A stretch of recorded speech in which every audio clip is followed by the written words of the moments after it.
The FDA says teenage use of e-cigarettes has reached epidemic levels, mainly because of the popularity of flavored tobacco. One of the better-known brands is Juul, which is based in San Francisco, which uses a vaping device that looks a lot like a flash drive. The FDA is now giving Juul and other e-cigarette makers 60 days to come up with a plan to keep their products out of the hands of children or have them pulled from the market. Okay, so joining us now is Dr. Wilson Tsai. He is a thoracic surgeon with Bass Medical Group there in Walnut Creek. Let's talk first about what teens are exposing themselves to when they use these e-cigarettes, because a lot of times, doctor, they think they're harmless. Yeah, and unfortunately, the marketing for that is probably not, correct on that. Most of the time, when you look at e-cigarettes, the problem with e-cigarettes is the fact that they can damage many different systems in the human body. They can damage, for example, the neurological system, cardiac system, pulmonary system, as well as potential psychiatric disease can be associated with all the associated harmful effects that e-cigarettes can have.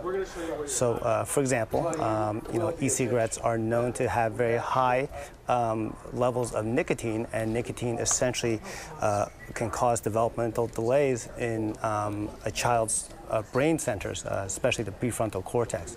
The child's brain development doesn't really fully develop until we're 25 years of age. And unfortunately, nicotine, for example, can actually hinder that development, thereby leading to significant problems with addiction, emotional stability or instability for that fact. E-cigarettes, for example, also have been known to carry harmful levels of certain chemicals, such as dioxin, which is known to cause severe inflammation of the lungs, thereby leading to significant respiratory problems as well. Well, doctor, let me ask you, a lot of these flavored e-cigarettes clearly appear to be marketed toward young people. Why do you think it took the FDA this long to take action?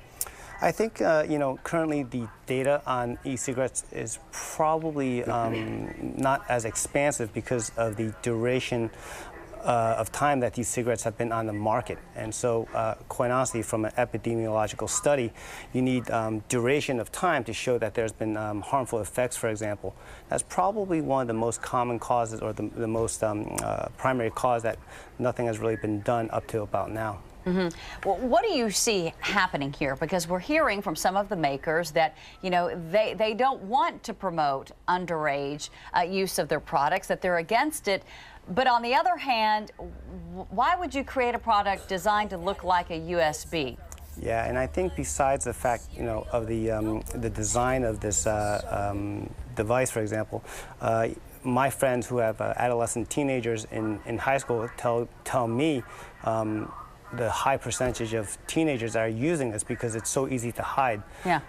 I also think if you look at the flavors that they're coming in, these e-cigarettes are coming in, let's be very honest, a 43-year-old male like me, I'm not going to be so interested in bubblegum flavors or cotton candy flavors, or sort of these very, candy-ish flavors that many of these cigarettes come in.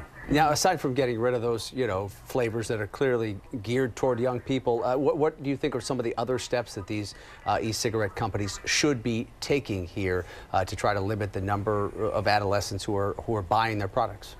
I honestly think that we should probably go about